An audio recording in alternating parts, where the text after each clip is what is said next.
따라서 옛사람을 버리고, 오늘 22절 보면 너희는 유혹의 욕심을 따라 썩어져가는 구습을 따르는 옛사람을 벗어버리고 오직 너희 심령이 새롭게 되어 새사람을 입으라. 옛사람은 벗어버리고 새사람이 되라고 하는 그런 말씀입니다. 오늘 말씀은 옛사람에 대한 이야기만 다루려고 합니다. 내일은 새사람에 대해서. 오늘 본문의 말씀에 보면 옛사람과 새사람 두 가지를 다 이렇게 다루고 있는데, 우리가 예수님을 이렇게 믿기 시작하면서 예수님을 믿기 전에 예수님을 만난다, 예수님을 만난 이후에다, 이렇게 해서 우리의 삶이 3단계로 사실은 구별이 됩니다. 예수님을 믿기 전에 나는 어땠나? 이 생각을 이렇게 한번 돌아보셔야 됩니다. 옛사람으로 갈 건 없고, 우리가 옛사람일 때 우리가 어떻게 살았나? 그리고 내가 언제 예수님을 만났나? 예수님을 만난 그 시점이 있어요, 사람들마다. 그리고 그 예수님을 이게 만나서 은혜를 우리가 받고 그 이후에 변화된 나. 그래서 우리는 분명히 3단계의 인생을 살아갑니다. 이렇게 얘기하면 그 중간에 제가 설명한 예수님을 만난다. 나는 예수님 못 만났는데요, 목사님. 이렇게 얘기하면 예수님 만나셔야 돼요. 제가 프랑스 철학사 빵세를 얘기했잖아요. 우리는 하나님을 찾고 만나야 된다. 어떤 사람은 하나님을 찾았는데 못 만난 사람도 있고, 하나님을 찾지도 않고 만나지도 않은 사람이 있는데, 셋 중에 하나겠죠. 하나님을 찾고 만난 사람, 하나님을 찾았는데 아직도 못 만난 사람, 아니면 하나님을 찾지도 않고 만나지도 않는 사람. 그래서 셋 중에 하나일 겁니다, 분명히. 그러니까 오늘 우리는 하나님을 찾아야 되고 하나님을 만나야 됩니다. 하나님을 이렇게 만난 사람은 변화가 일어나요. 사도행전 9장에서 바울이 예수님을 못 만났더라면 어떻게 됐을까? 그냥 인생 막 살다가 끝났겠죠, 뭐. 근데 막 사는 줄도 몰라요, 본인이. 자기 딴에는 아주 잘 산다고 생각을 하고, 나만큼 잘 사는 사람이 있으면 나와보라고 이렇게 큰 소리 치며 살았는데, 딱 예수님을 만난 순간에 바울이 깨달은 거는, 내가 잘못 살았구나. 이사야 6장에 보면 이사야도 이렇게 하나님 만나기 전에는 나름 잘 산다고 생각했던 것 같아요. 딱 하나님을 만나는 순간에 자기를 봤습니다. 자기를 보고 화로다 나는 망하였도다. 우리 하나님 앞에 우리가 서게 되면 거울 앞에 서는 것 같이 우리를 볼 수 있게 된다. 하나님이 보여주셔요, 우리를. 오늘 우리는 여기 옛사람에 관한 이야기를 말씀하고 있는데, 그러므로 내가 이것을 말하며 주 안에서 증언하노니 이제부터 너희는 이방인이 그 마음에 허망한 것을 행한 같이 행하지 말고. 왜? 그들은 총명이 어두워지고 그들 가운데 있는 무지함과, 사람이 이렇게 살면서 총명해야 되는데, 어제도 요즘 계속 지도자들,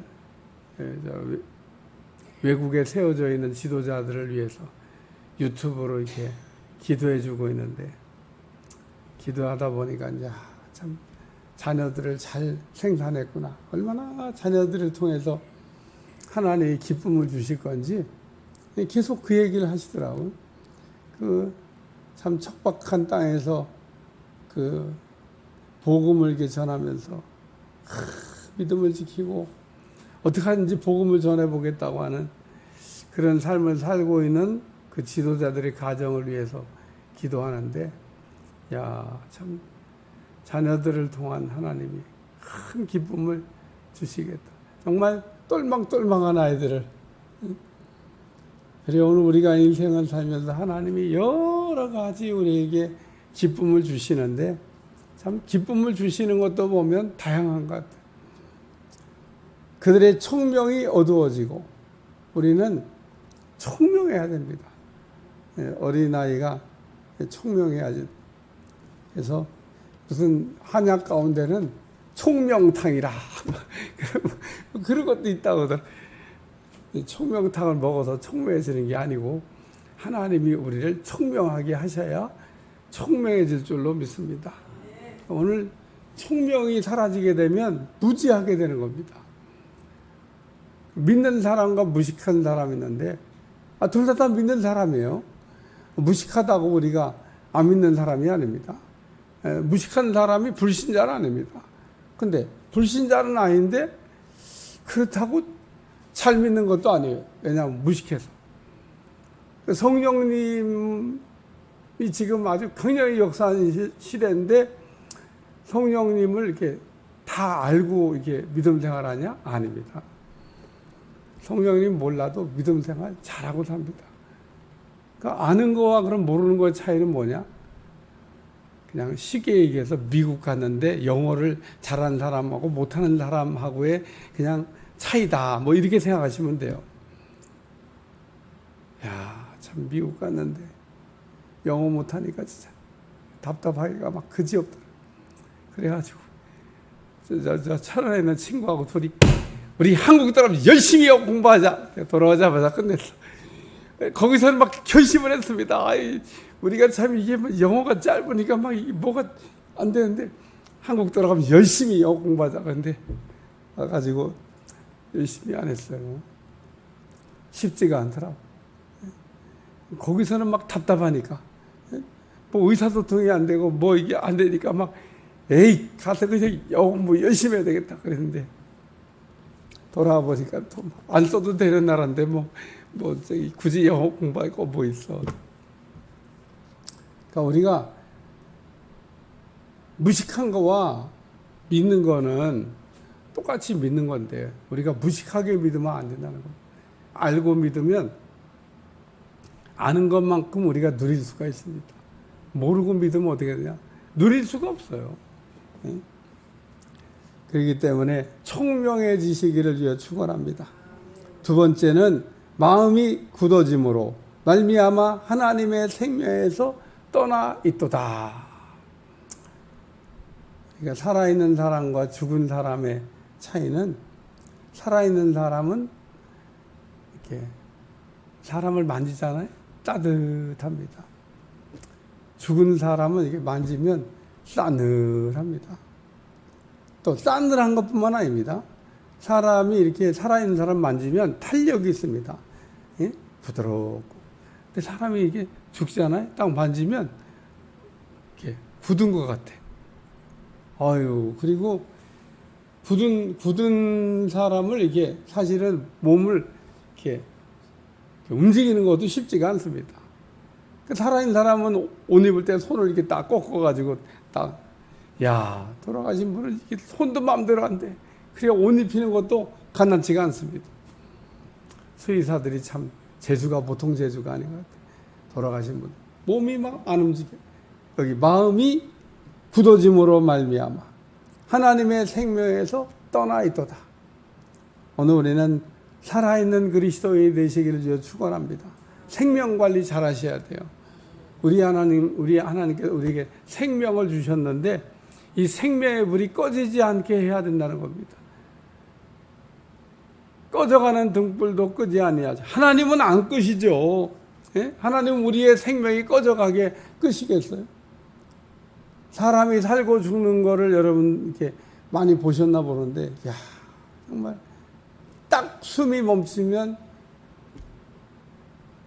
싸늘해지고 뻣뻣해지고 말도 못하고 그리고 같이 있고 싶지도 않아요.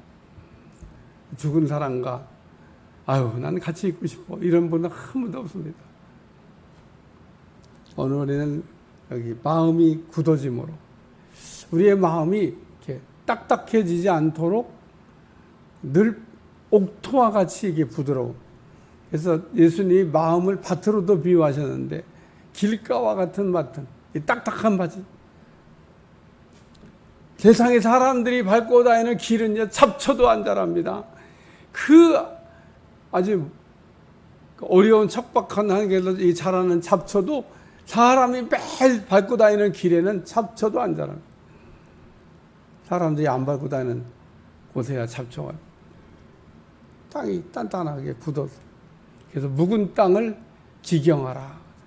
우리는 늘 마음밭이 이게 길가와 같이 딱딱해지지 않도록 그냥 갈아엎으시기를 주여 축원합니다. 묵은 땅을 기경하는 거예요.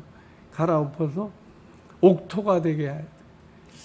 하나님 말씀이 이렇게 잘 떨어지나? 말씀이 떨어져서 결실을 거두나? 살펴보셔야 됩니다. 세 번째는 감각이 없는 자가 되어 자신을 방탕에 방임하여 모든 더러운 욕심으로 행한다.